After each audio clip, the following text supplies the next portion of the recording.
मजनूपति, अब तो हद हो गई।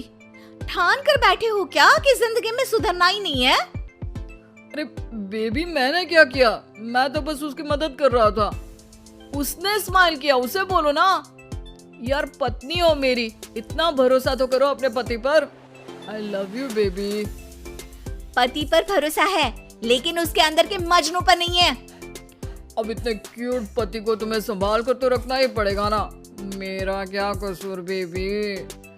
ओह बस हाँ, ये क्यूट वाला नाटक ना मुझ पर नहीं चलेगा।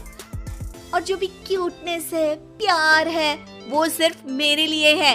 ये छिछोरपंती छोड़ दो। शीनू और चीनू की शादी को 1 साल हो गया। दोनों की है तो लव मैरिज और दोनों के बीच लव भी बहुत है, लेकिन उस लव की ट्विस्ट कुछ अलग ही है जो आप देख ही सकते हैं। ओए छिछोरा मत बोलो, इज्जत बहुत है, किसी से भी पूछ लो। अगर कोई मुझे छिछोरा बोल दे तो।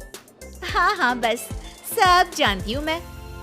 इस पर शीनू किलसते हुए किचन में चली जाती है, जिसे देखकर चीनू भी हंसते हुए उसके पीछे पीछे चल देता है। क्या है, पीछा क्यों कर रहे हो? अरे अपने घर में घूम रहा हूँ, तुम मेरे आगे आगे क्यों चल रही हो? परेशान करके रखा है। देखना एक दिन रोओगे मेरे लिए, फिर मेरी कदर मालूम होगी। अरे चल झूठी। इसी तरह दिन बीतते हैं और दोनों की नोक झोंक के साथ हंसी खुशी लाइफ चल रही होती है। एक दिन दोनों शॉपिंग के लिए मॉल जाते हैं। आज देखो कैसे तुम्हारी जेब खाली कराती हूँ। अरे मेरी जेब में तो कुछ है ही नहीं, खाली क्या करोगी? अकाउंट में तो है ना।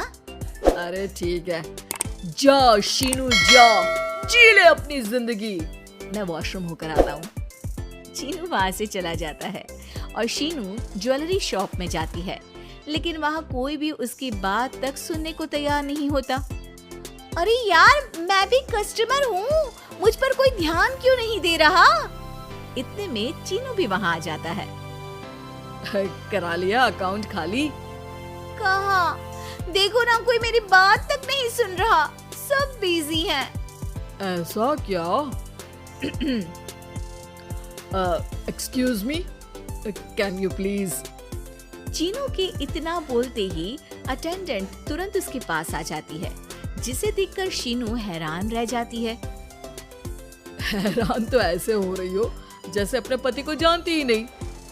हाँ बिल्कुल, मजनू को कैसे भूल सकती हूँ, पर मजनू अब शादीशुदा है ये मत भूले। शीनू अपनी शॉपिंग कंटिन्यू करती है और कुछ देर बाद सारी शॉपिंग खत्म करके दोनों कॉफी पीने जाते हैं, जहाँ चीनू को रिया मिलती है, जो मिलते ही चीनू को गले लगा लेती है। ओह हाय चीनू, कितने टाइम बाद देखे।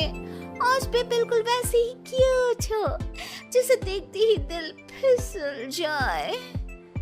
इस पर चीनू शीनू को देखकर तुरंत रिया को दूर करते हुए कहता है, अरे रिया, मीट माय वाइफ शीनू। और शीनू, ये रिया है, कॉलेज फ्रेंड।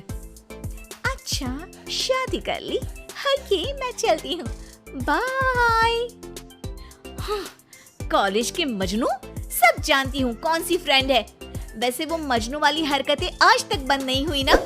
गले तो देखो कैसे लगाया था, जैसे उसकी पर्सनल प्रॉपर्टी हो। भूलो मत, तुम सिर्फ मेरी प्रॉपर्टी हो, और इस प्रॉपर्टी पर किसी ने नजर डाली या तुमने किसी को देखा भी तो दोनों की आंखें नोच लूंगी। ऐसा बोल शीनू गुस्से में वहाँ से चली जाती है, लेकिन इस बार चीनू उसके पीछे नहीं जाता।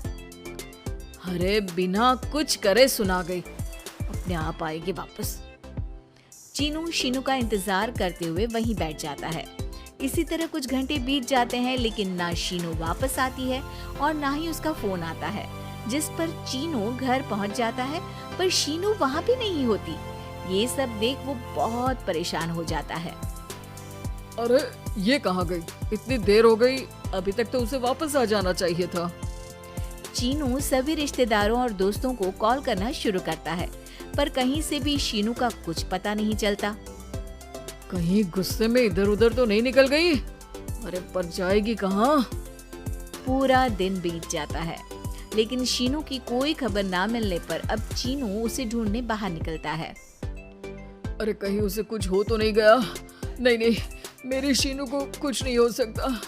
कुछ समझ में नहीं आ रहा, कहाँ जाऊं, कहाँ ढूंढूं उसे। अब चीनू सभी पड़ोसी और आसपास के मार्केट में ढूंढ आता है, पर कुछ पता नहीं चलता। पूरा एक दिन बीत जाता है। चीनू परेशान होकर आसपास के सब अस्पताल में भी चेक करने लगता है, लेकिन हर जगह से हताशा ही मिलती है। मैंने क्या कर दिया? वो मुझे अच्छे से जानने के बाद भी मुझसे कितना प्यार करती है, और मैंने इस मजाक मस्ती में अपने प्यार को खो दिया। गुस्से में न जाने क्या कर बैठी होगी। अब उसे कैसे बोलूं कि मैं उससे कितना प्यार करता हूँ। लगता है मुझे पुलिस कंप्लेंट करनी चाहिए। चीनू के ऐसा बोलते ही उसके पीछे से आवाज आती है।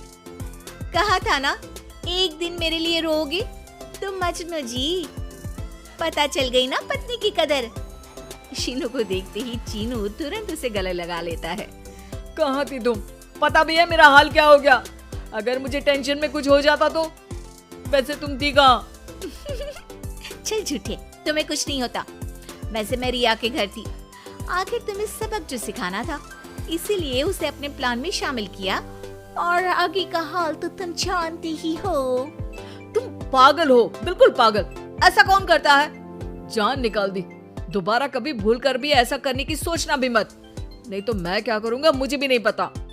हाँ हाँ मेरे मजनू पति, तुम भी दोबारा मेरे अलावा किसी दूसरे के सामने ये मजनूगिरी मत दिखाना। बुरा लगता है यार।